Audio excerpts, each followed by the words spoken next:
going on, y'all? We are in the theater, the actual theater. I know you used to me shooting these videos outside, but it's type cold, so we're gonna switch it up this time. But I figured that we continue our top 10 2025 series because I did have a top 10, and we were a bit rusty the last time, so that's my apologies. Again, it was type cold. I was rushing to see a movie. I actually did come from seeing a movie, which is why I'm inside the theater. But we're going to be breaking down more films that I love, and we're going to be starting off with our next following from Hard As, which, by the way, if you did support that video, good looks on supporting it. I appreciate it. I went crazy on that. But anyway, we're going to talk about none other than Lurker. So you're probably thinking, what the hell is Lurker? So, studio that did The Substance, the popular Substance that took off in 2024 under movie, Lurker is a movie about an individual who is a very big fan of a big artist. And he happens to walk inside of his job one day, and because he's very aware of this artist, I'm very well down to the detail, just happens to play a song that magically just captures his favorite artist's attention. And from there, ensues on an adventure as he gets slightly invited into the entourage and fully develops himself into the entourage.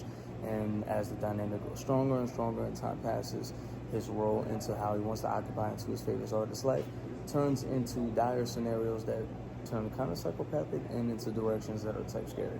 Okay, so this is a movie that I would advise any creative and any artist out there to watch, mainly because selfishly this film has a very instinct on just obsessiveness, on the depth of wanting to be great and what it takes to be great, even if it's for all the wrong reasons, and as well as using your privilege towards your benefits of people around you, whether it's their talents, their gifts, and especially in an era now where it feels like with social media, the attachment to that as well.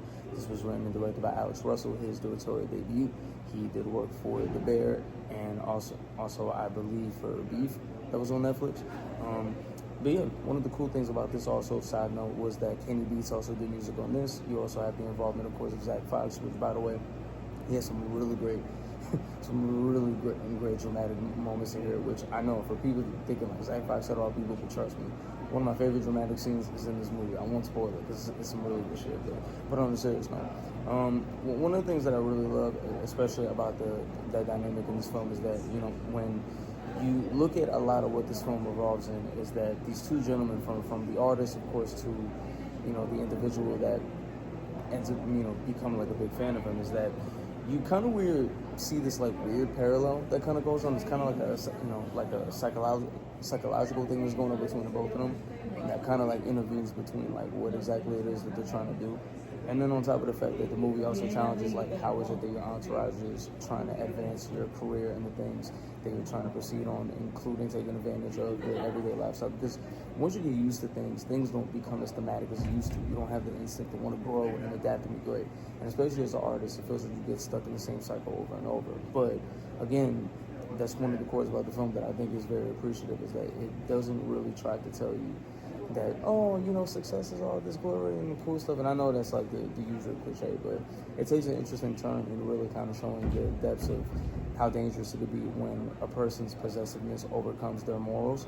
And trust me, nowadays, especially with social media, especially fandom, because outside of Swarmed, which is a great show on Amazon, I think fandom is also a very dangerous thing that plays into that psychological part of the artist every day, including the safety of their entourage as well. And there was just a lot of depths to this film that I just think is like really interesting, that a lot of films don't take this kind of direction in capturing, and for me that's really cool. That's a really cool thing to see.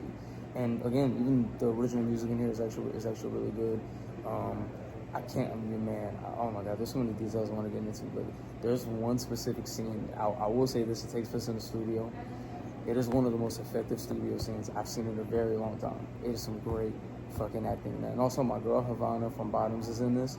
So yeah, she's really great in this. I feel bad that I'm not great at remembering all the actors' names. My apologies. I'll put it in the bio. But the main gentleman that leads this movie, that plays the fan, he does some incredible work with his eyes in this movie that are fucking intimidating. If that dude was staring at you from across the room, you would be terrified.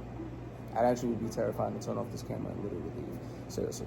But yeah, overall, I just think this film is so effective. It's intense. It's engrossing at times. And it's awkwardly funny. Like, I'm not gonna lie, there was moments I laughed in this movie that I really shouldn't have laughed at. But I mean, overall, I thought it was like pretty cool.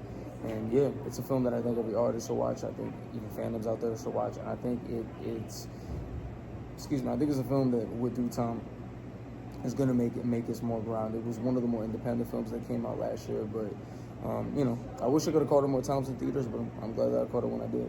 And yeah, Lurker, some good shit. But Matinee Cinema, another episode in the books. Appreciate y'all for supporting. Again, I'm mercifully with it. We're gonna really find a flow to it, and we switched up the scenery. Sometimes we're gonna do that, and you just gotta adapt. But what better way than to look at some cool posters and be inside this nice aesthetic of the theater? But support your theater. Don't drop your concessions. Don't make a mess. And yeah, love one another, man. Appreciate y'all. See you in the next one.